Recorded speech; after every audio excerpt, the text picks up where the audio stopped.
আজকে আমাদের নর্মদা পরিক্রমার দ্বিতীয় দিন। নর্মদা পরিক্রমা করতে করতে এখানে তুলো গাছ দেখলাম।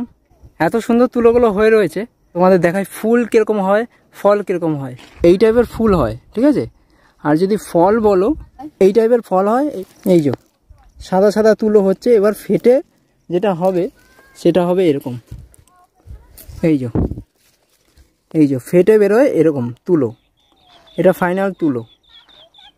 তাহলে এই ফুলটা আর একটা কালার হয়, এটা তো প্রথম কালার হয়, তারপরে আস্তে আস্তে এই কালারটা আসে। এই যে এই কালারটা আসে। কত তুলো পড়ে নষ্ট।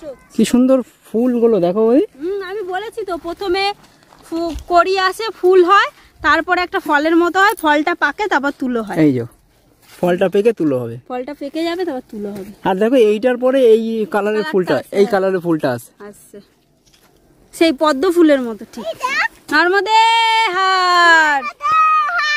আমরা জানি না এখন আমরা কোথাও গিয়ে পৌঁছাবো। মাঠ, চাষ ক্ষেত আর চাষ ক্ষেত, এখন আমাদের নিশানা নেই না। হয়তো রাত্রে এখানে সূর্য নেমে গেলে আমাদের আর চলা যাবে না, এখানেই থেকে যেতে হবে। চলো নর্মদে হাট।